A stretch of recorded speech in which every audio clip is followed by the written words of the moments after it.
Bon dia, gràcies a tots. I jo vinc a parlar del report, com diu Miralles, del Carme, però també d'una altra peça que en realitat és doble, que és tant l'entrevista com l'article o la ressenya que fa Carles Fenollosa de l'obra, els llibres que s'han recollit els seus articles de Jacinto Antón. I començarem per ahir.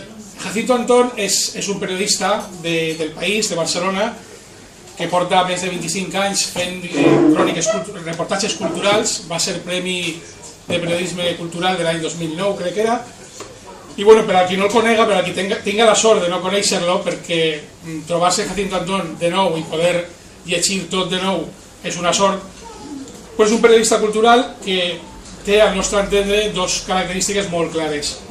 En primer lloc, és una persona cultíssima i aquesta cultura és fruit de la immensa curiositat que té per la vida, per fets històrics, esdeveniments de tot tipus, i que tot això ho barreja perfectament en humor, en un to sempre amable, irònic i divertit. Aquesta conjunció creiem que és el que més ens ha fet portar-lo així al lletratge número 4, perquè creiem que la tasca que fa és realment important, de divulgació històrica i cultural en general, i en les seues pàgines, que en principi escriu al diari El País, però s'han recollit, donat l'èxit o el nombre de seguidors que té, han acabat per reunir-se en dos llibres que, com diu Carles Fenollosa, que tenim per allí, molt més interessants el contingut que els títols que tenen, però que podem trobar des d'exploradors antàrtics, la seva obsessió pels nazis i el seu món com a paradigma del mal, però també de les seues particularitats, interioritats, intimitats,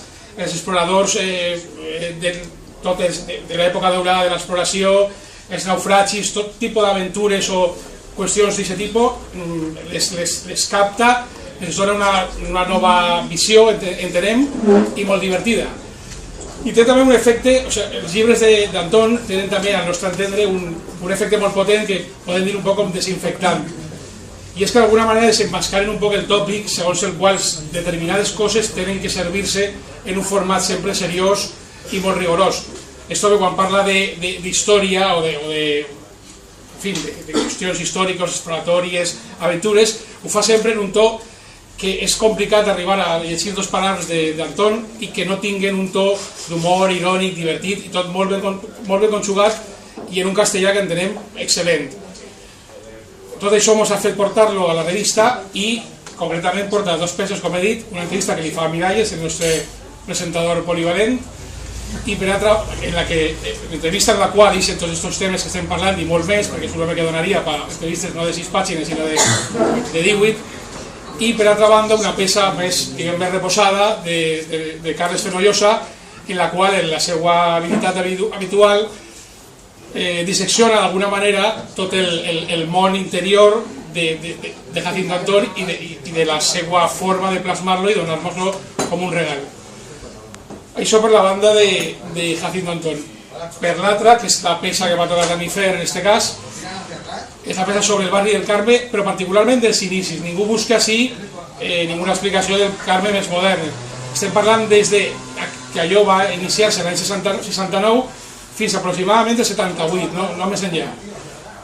I per què se va muntar allò? Perquè per a tots els altres és molt senzill, molt normal entendre el Carme com un lloc d'oci, com un lloc de vida nocturna, però això té un origen i unes causes i un desenvolupament molt particular i ahí crec que s'explica tot. També no estaria de més també per acabar fer una molt xicoteta consideració personal en el sentit de per què acabarem fent això. Respon un poc una obsessió personal meua, perquè jo recorde als principis dels anys 90 es començàrem, jo i els meus amics, a anar pel Carme i acabàrem en Capsa. Capsa és el lloc inicial, el primer bar que es munta allí, absolutament diferent de lo que havia fins ara en aquell moment, perquè eren bodegues més o menys decrèpites, i Capsa va significar una cosa molt important perquè va trencar un molde d'alguna manera i de fet va ser pioners. Alguns dels entrevistats m'arribaren a dir que no n'hi havia res a Espanya l'any 69 a Xina.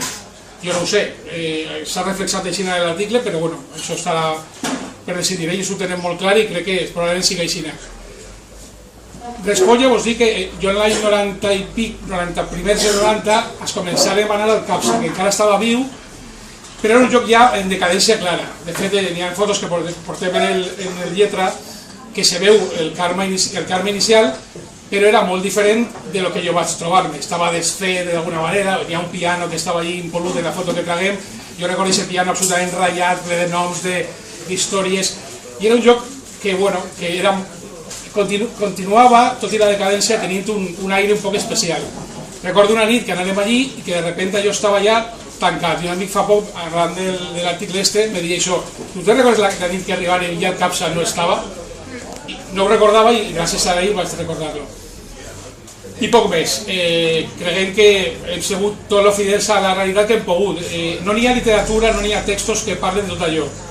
S'hem basat en 3 testimonis de Lluís Fernández, del pintor Horacio Silva i de Miguel Blanco, que el tenim així, que vull agrair públicament, particularment a Miguel, perquè ha sigut el que qui més ha fet perquè això isquera. Ens hem donat la tabarra demanant-li fotos, demanant-li aclaracions, i pot ser que algú trobe, algú de l'època, afortunadament, que han passat 45 anys de tot allò, però molta gent encara està amb nosaltres, algú pot ser que trobe que hi ha una incorrecció de que aquell bar no estava allí, allò va ser l'any aquell, el lugar d'aquell.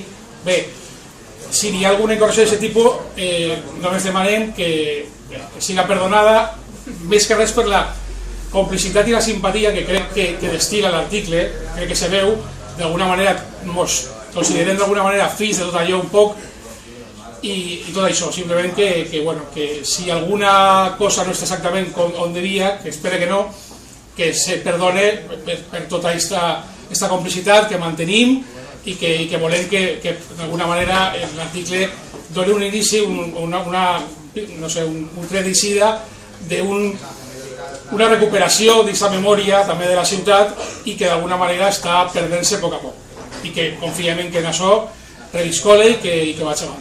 I poc més. Gràcies a tots.